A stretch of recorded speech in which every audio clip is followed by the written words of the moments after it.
Onda Regional. Onda Regional.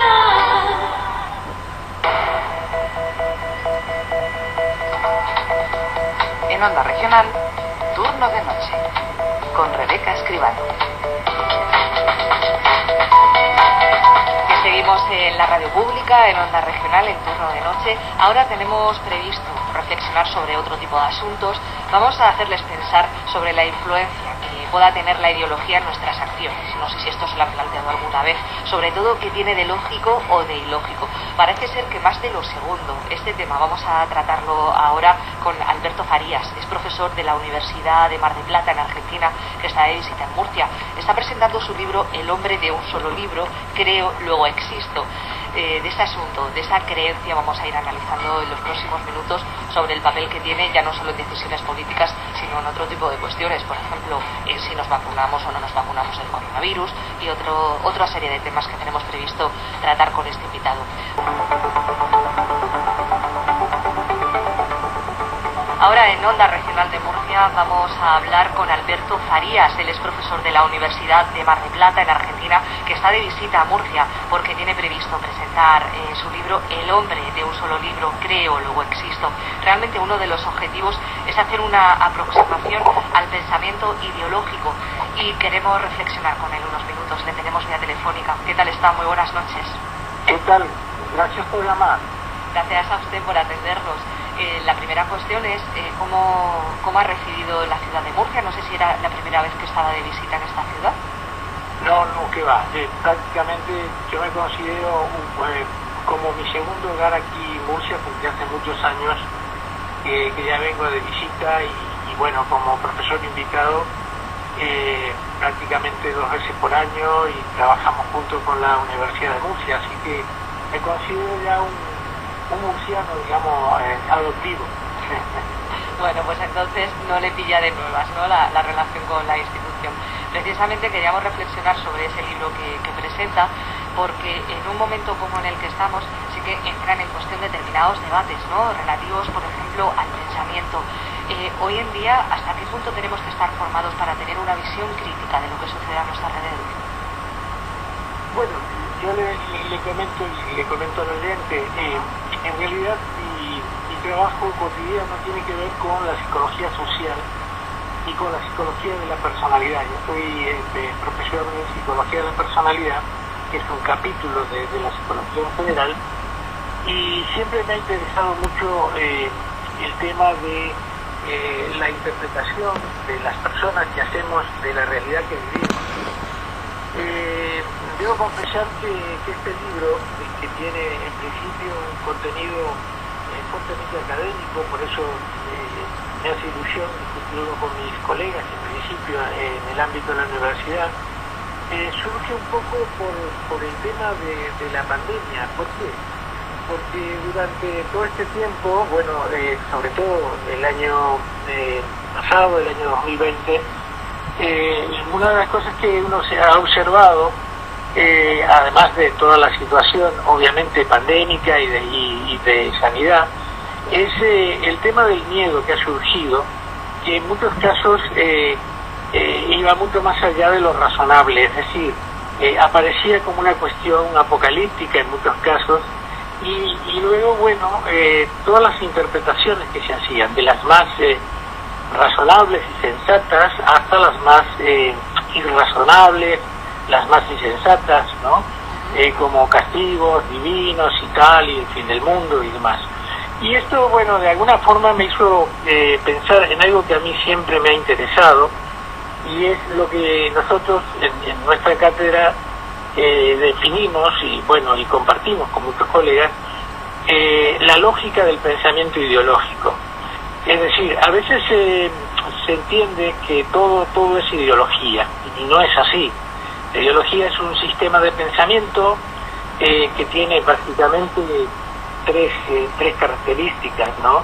Por un lado, es una interpretación del mundo que puede ser desde lo político hasta la naturaleza, el hombre, en fin, la ecología, la religión, etcétera, y tiene una carga valorativa muy fuerte. La otra característica de las ideologías, de los sistemas ideológicos de pensamiento, es la universalidad. Es decir, yo puedo creer que determinada cosa que pasa en mi cocina tiene que ver con tal o cual dificultad de funcionamiento de un determinado aparato. Y eso no es ideología, eso puede, mi conclusión puede ser cierta o no, pero eso no es ideología. Ideología es una forma de atribución de causas y de motivos, causalidad y motivación, aplicado prácticamente a lo universal. Es decir, todo lo que ocurre en el mundo, todo lo que ocurre a mi alrededor es por tal o cual cosa. Es una interpretación omniabarcativa, digamos. Y para no aburrirlos, la tercera característica del pensamiento que nosotros llamamos ideológico es la prescripción.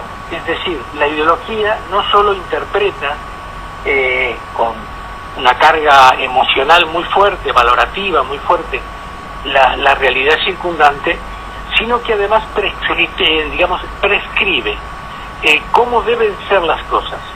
Es decir, esto es bueno y aquello es malo, de manera tal que hay una carga prescriptiva de cómo debieran ser las cosas. Por eso que muchas veces las ideologías son acompañadas por acciones concretas, ¿no? En busca de transformación y demás. De manera tal que hoy por hoy, un poco yendo al inicio de su pregunta, hoy por hoy es muy importante que todos podamos discriminar qué cosas tienen que ver con lo real, con, digamos, los riesgos que pueden haber en determinadas situaciones, como puede ser la pandemia, la COVID, etcétera, y qué cosas tienen que ver con nuestra propia imaginación, que nos puede llevar a errores, ¿no? Es decir, desde el negacionismo hasta actitudes autoritarias, discriminadoras, etcétera. Un poco sería eso, perdón. Fíjese que uno de los asuntos por los que también queríamos mantener esta conversación con usted era para reflexionar sobre estos aspectos que usted ya está haciéndonos una introducción, ¿no? Lo ha comentado al final de esta respuesta, ¿no? Que se pueden tomar determinadas decisiones erróneas en base a eso. ¿Cuáles son los riesgos que hay en la sociedad en la que nos encontramos de tomar unas decisiones en base a esas ideas que usted ha estado explicando? Bueno, es múltiple y es complejo. Yo creo que, sin entrar por ahí a puntualizar cuestiones que habría que analizar en su especificidad, ¿no es cierto?, como pueden ser medidas sanitarias, medidas políticas, medidas sociales, medidas culturales y demás. Claro, le decía, disculpe, por ejemplo, por decisiones como vacunarnos o no, ¿no? O podemos decir, quiero vacunarme, pero si yo no creo que exista una pandemia, no voy a vacunarme en ese caso. Entonces, ¿hasta qué punto una decisión de este tipo puede hacernos llevar a una decisión errónea, que al final sea, por ejemplo, poder enfermar de gravedad? Exactamente. Una de las cosas que yo observo, que hemos observado, y que no es un descubrimiento evidentemente contemporáneo, sino que evidentemente esto se ha producido a lo largo de la historia de la humanidad. Lo que sucede es que ahora, bueno, en nuestra situación actual, con los medios de comunicación, con las formas informáticas prácticamente inmediatas y demás, cobra relevancia. Es el tema de la aparición del miedo. Es decir, el problema del miedo es que el miedo en sí mismo, miedo como concepción, es fundamentalmente útil biológicamente hablando. Ahora, cuando el miedo se instala como una cuestión de parálisis o de construcción de algún pensamiento negativista o delirante o excluyente, allí el miedo deja de ser útil. Es decir, si yo de pronto estoy caminando por la noche en una situación de incertidumbre, que puede haber un peligro real que puede ser una noche de tormenta o de inseguridad delictiva, etcétera, y percibo temor, este es un temor útil. Ahora, si yo, a partir de una idea que es, digamos, que no puedo demostrar fehacientemente, como puede ser, no voy a vacunarme porque la vacuna puede ser peligrosa, ¿a partir de qué fundamento puedo afirmar eso? y que esto me genera miedo, o me genera miedo decir, a partir de esta pandemia todos seremos peores personas.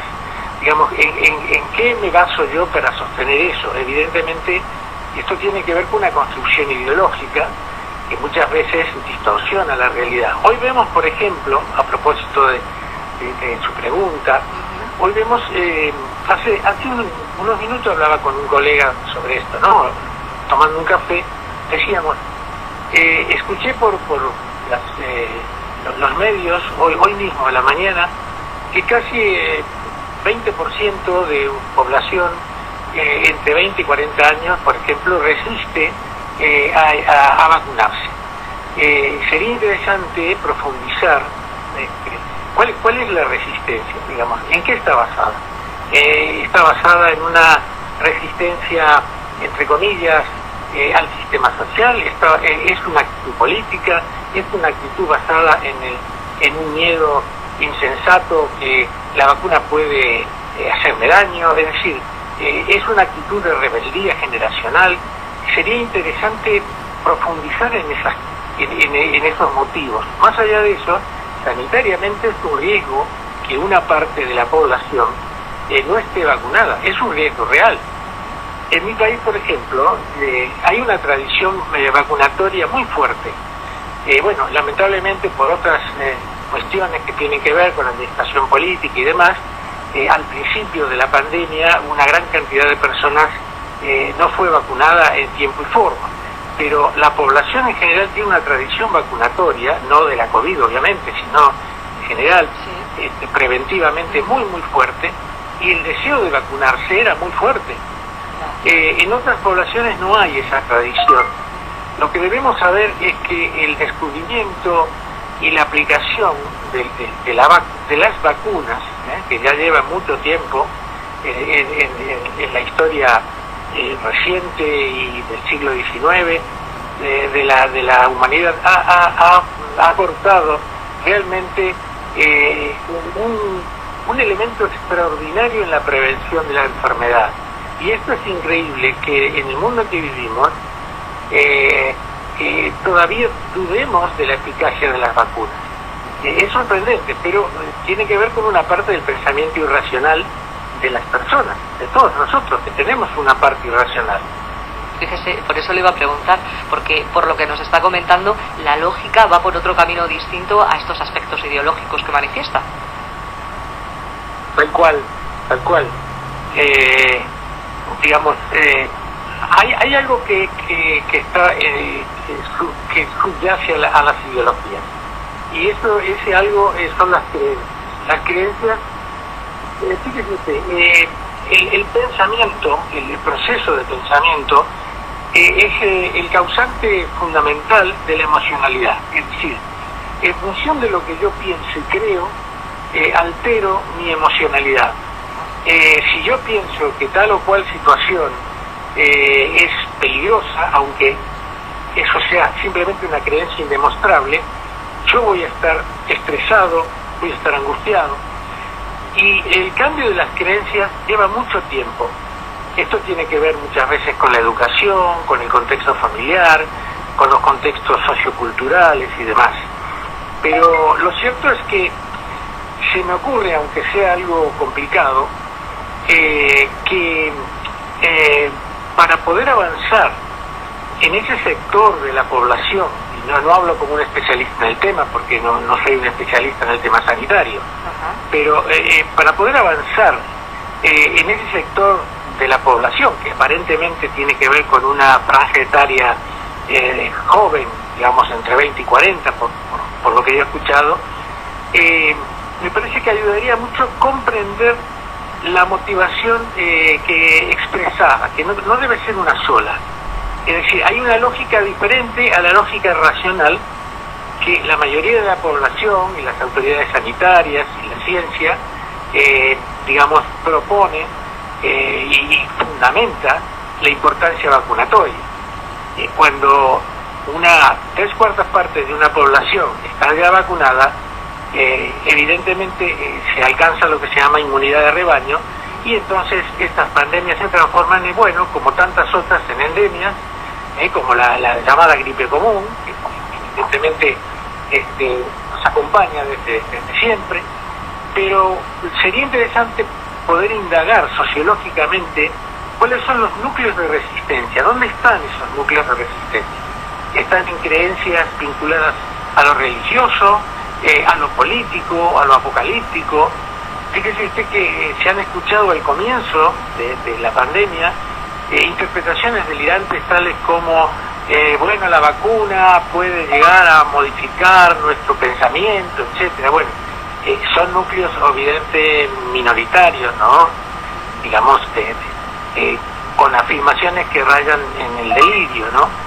Pero creo que el negacionismo es un fenómeno sociológico que hay que estudiar en profundidad porque va a servir para poder transmitir preventivamente y poder prescribir y convencer a ese sector de la población que es muy importante vacunarse, es muy importante porque la prevención en este punto es fundamental, no solamente por una cuestión digamos extrema, sino también para evitar la posibilidad de pasar malos momentos y de letalidad en general. Fíjese que escuchándole, que nos ha ido comentando, lo ideal sería saber la raíz de esta situación, es decir, si viene por una carga política, familiar, religiosa, mencionaba. Lo que sí tiene en común todo eso es que hay un nexo de grupo, es decir, esas opiniones parece que se refuerzan con las opiniones de otros que piensan igual.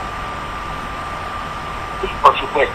Es que aquí usted está tocando un tema fundamental, que es el pensamiento de grupo. Desde luego, es decir, aquí hay un fenómeno que la psicología social conoce hace mucho tiempo, y es que a veces son temas fascinantes, ¿no? Pero obviamente por un tema de tiempo radial no lo vamos a agotar. Pero digo, hay una ilusión que se conoce como ilusión grupal, y es que si yo pienso algo, salvo que, bueno,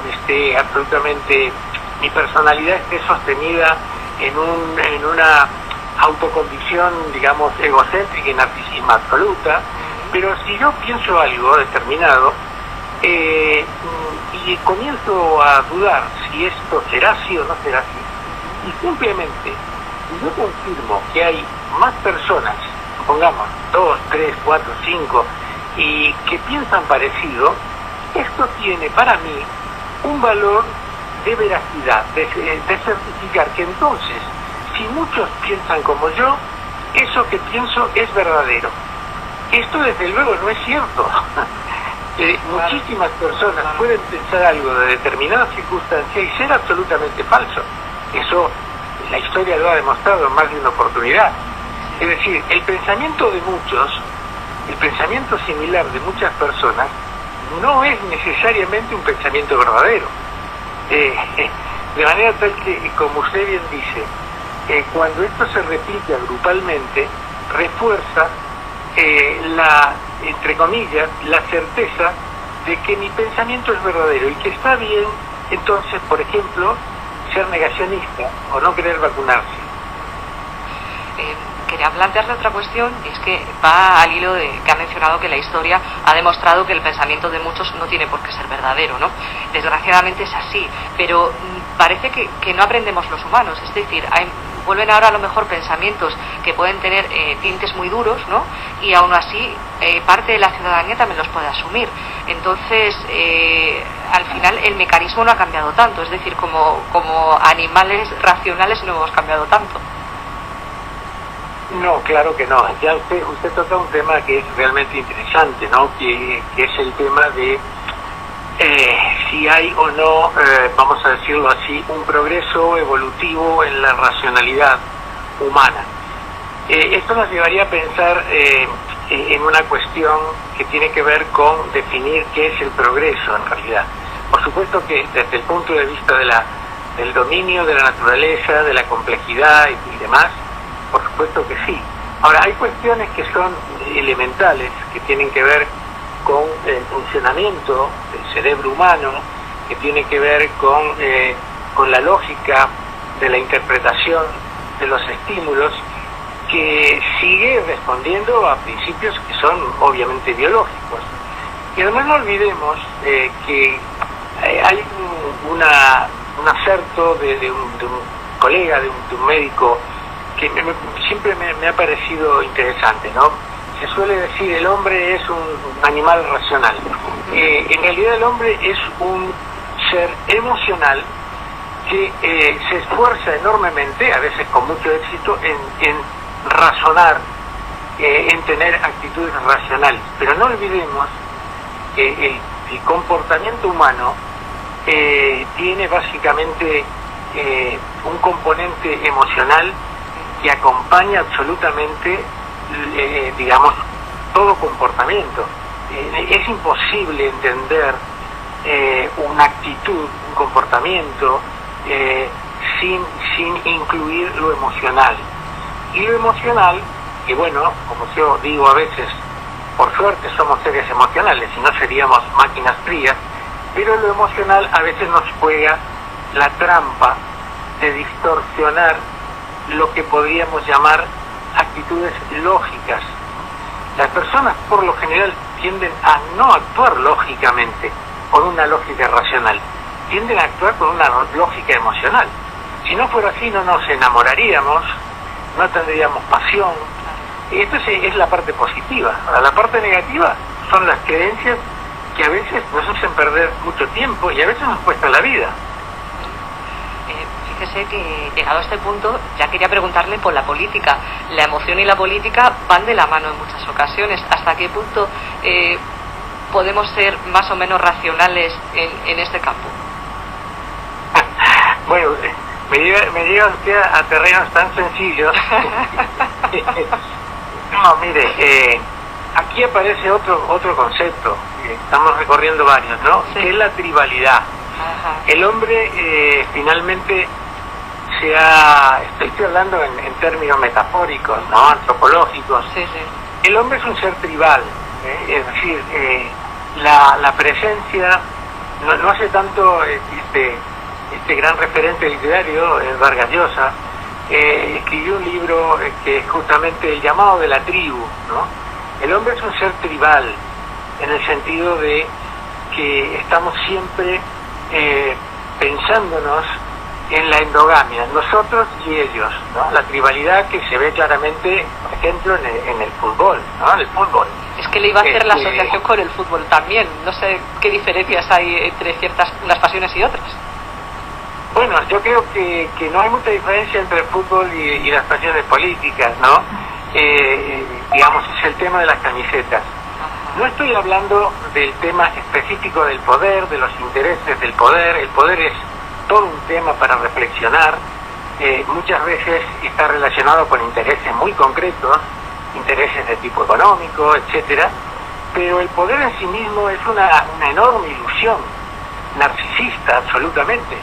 Nadie tiene, salvo que sea un poder fáctico, ¿no? Si yo estoy presionando a una persona, apuntándole con un arma, ese es un poder fáctico, esa es otra cosa. Estamos hablando del poder, por ejemplo, en la política, el poder en los grupos, el poder en el liderazgo. El poder es una ilusión otorgada por aquellos que lo sostienen. Si de pronto dejamos de sostener a esa persona que ostenta el poder desaparece. Esto lo han estudiado profundamente grandes sociólogos del siglo XIX, ¿no? Max Weber, entre otros. Sí. Es decir, que cuando hablamos de las pasiones, de la irracionalidad y demás, estamos hablando de la tribalidad. La mayor parte de los ciudadanos, bueno, esto va a ser polémico lo que voy a decir, y quizá mucha gente no esté de acuerdo, se enoje conmigo, pero creo que la mayor parte de los ciudadanos, cuando nos acercamos a un determinado partido político o organización y demás, no lo hacemos por motivos necesariamente racionales, lo hacemos por motivos fuertemente emocionales y por creencias, ¿no? Es decir, creemos en función de ciertos principios generales de tipo emocionales, éticos, morales, etcétera, pero fuertemente relacionados con la emoción, y entonces ya nos incluimos como parte de esa tribu. Y basta que alguien de esa tribu haga algo que quizá no es lo esperado o quizá sea censurado, y yo lo voy a negar porque es parte de mi tribu. No. Todo lo malo y lo erróneo lo hace el otro, el de la tribu contraria, el del pueblo contrario. El mío no, porque soy parte de esa tribu y voy a justificar casi todo. O voy a caer en un mecanismo que también la psicología social ha estudiado, que se conoce como disonancia cognitiva. Es decir, si hay algo que me hace ruido, yo lo niego, lo justifico, lo disimulo. Lo que no puedo hacer es decir, no, hombre, sí, yo soy parte de esta familia, pero lo que está haciendo esta persona está mal y yo lo censuro. Eso es muy difícil cuando alguien forma parte de una tribu. Y hablamos en un sentido metafórico de tribu, ¿no? Muy interesante las aportaciones que nos ha hecho Alberto Farías. Él es profesor de la Universidad de Mar del Plata en Argentina, que está de visita a la Facultad de Psicología de la Universidad de Murcia precisamente para hacer una presentación de su libro, El hombre de un solo libro, Creo, luego existo. En él hace una aproximación descriptiva al pensamiento ideológico desde la perspectiva de la psicología social y de la personalidad. Muchísimas gracias por habernos atendido y que tenga una muy buena estancia en Murcia. Bueno, al contrario, yo soy el agradecido y realmente la he pasado muy bien. Bueno, digamos, de un tema al otro, que se dará cuenta que me fascina. Así que, nuevamente agradecido. Nada, se nota que le fascina, pero lo expresa y lo cuenta muy bien y eso es de agradecer también. Muy buenas noches. Bueno. Hasta luego. Estás escuchando Turno de Noche con Rebeca Escribano.